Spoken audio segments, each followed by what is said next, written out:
गुजरात दाहोद जिले से आ रही है, जहां 1.5 साल पहले अपहरण हुई लड़की व गुनहगारों को उत्तर प्रदेश वाराणसी से किया गिरफ्तार।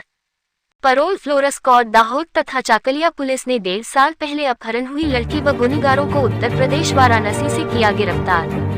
1.5 साल पहले दाहोद चकलिया पुलिस थाना क्षेत्र में एक पीड़िता के अपहरण का केस दर्ज हुआ। इस केस के इंचार्ज पुलिस इंस्पेक्टर H.C.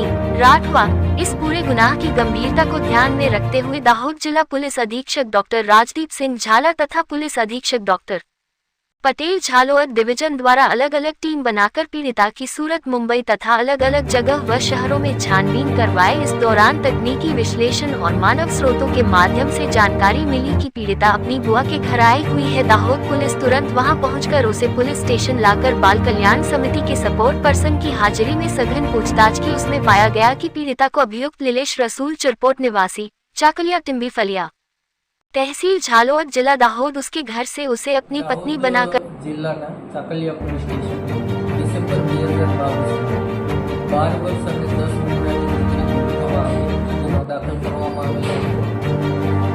આ ગુનાની તપાસ સીપીઆઈ રાખવા કરી રહેલા આ તપાસ અંતર્ગત દાહોદ જિલ્લા પોલીસની એલસીબી અને સીપીઆઈની ટીમો દ્વારા technical analysis, human intelligence, social media analysis તમામ બાબતોથી પ્રયત્ન કરવામાં આવેલો, જેમાં પ્રાથમિક દ્રષ્ટિએ દીકરી દાહોદથી સુરત ખાતે ગયેલી હોવાની માહિતી પ્રાપ્ત થઈ।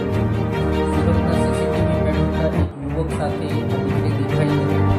ત્યારબાદ ટેકનિકલ એનાલિસિસ ઉપરથી યુવકની ઓળખ મેળવવા પ્રયત્ન કર્યો હતો। તપાસ સુધી કરવામાં આવી હતી। આ તમામ પ્રયત્નો ચાલતા હતા તે દરમિયાન સીપીઆઈ જાલોદને માહિતી પ્રાપ્ત થઈ કે દીકરી કોઈ એક વ્યક્તિ સાથેના ફૈબાના ઘરે આવી રહી છે। એ દરમિયાન ટ્રેસ કરી રેસ્ક્યુ કરવામાં આવ્યું અને દીકરીને લઈને આવેલા 54 વર્ષની ઉંમરના વિરેન્દ્રસિંહ યાદવ વારાણસીનો રહેવાસી છે અને ઇલેક્ટ્રિશિયન તરીકે કામ કરે છે તેની ધરપકડ કરવામાં આવી। તેને પૂછપરછ કરતાં દીકરીને પણ CWCની હાજરીમાં રાખી અને પૂછતાછ કરતાં માલુમ પડેલું કે આ દીકરી અહીંયા ચાકલિયા ખાતે GRD તરીકે કામ કરતા लीलेश चिरपोट નામના વ્યક્તિના સંપર્કમાં હતી। એની સાથે સંબંધ હતો અને એમણે પૂછલાવી અને વ્યક્તિને જણાવેલું કે ચાલ આપણે ભાગી જઈએ અને તું સુરત બસમાં પહેલાં પહોંચી જાઓ, પાછળથી આવજો એમ પોતાના મોટરસાઇકલમાં બેસાડી બસ સ્ટેન્ડથી સુરતની બસમાં છોકરીને બેસાડી દીધેલી। સુરત બસ સ્ટેન્ડ ઉપર ઉતરતા છોકરી મૂંઝાઈ ગયેલી। એ દરમિયાન રાહુલ નામના યુવકને ભેગું થયું, જેનું ધરપકડ કર્યા પછી ખ્યાલ આવ્યો કે એનું સાચું નામ સત્યમસિંહ છે।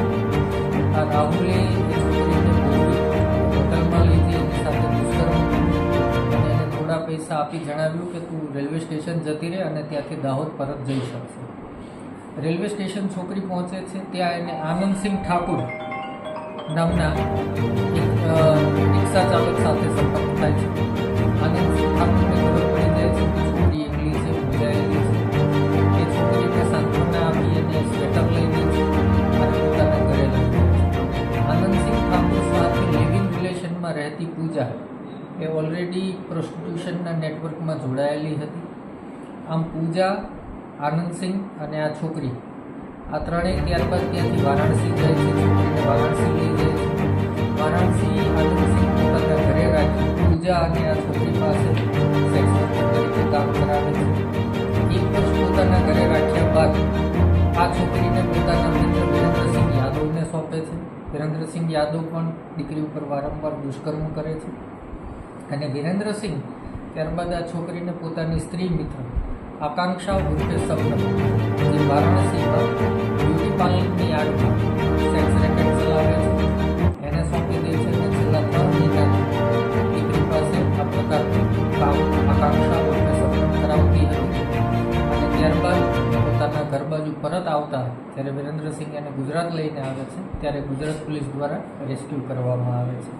આમ આ ગુનામાં રાહુલ ઉર્ફે સત્યમસિંહ, આકાંક્ષા ઉર્ફે સપનમ, આનંદસિંહ ઠાકુર, પૂજા અને વિરેન્દ્રસિંહ યાદવ એમ 5 આરોપીઓની ધરપકડ કરવામાં આવેલી છે। આમ એક ઇન્ટરસ્ટેટ નેટવર્ક કહી શકાય હ્યુમન ટ્રાફિકિંગ પ્રકારના ગુનાનો ભેદ ઉકેલાવા પામેલ છે। સર આ જે આરોપીઓ છે મુખ્ય આરોપી છે, આ મુખ્ય આરોપીનો સંપર્ક આ સેક્સ રેકેટર્સ છે તેમની જોડે સંકળાયેલો મળી આવ્યો છે.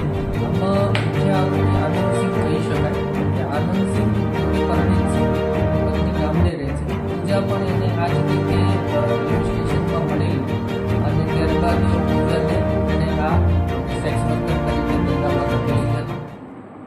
એ જ રીતે જ્યારે આ દીકરી મળી 12 વર્ષ 10 મહિનાની, એને પણ આ રીતે આ ધંધામાં ધકેલી. એ પોતે પિમ્પ કહી શકાય એ પ્રકારનું કામ કરતો હતો અને એ લિસ્ટેડ ડિસ્ટ્રીબ્યુટર ઉત્તર પ્રદેશમાં દુર્ગાગંજમાં ગુંડા એક્ટ હેઠળ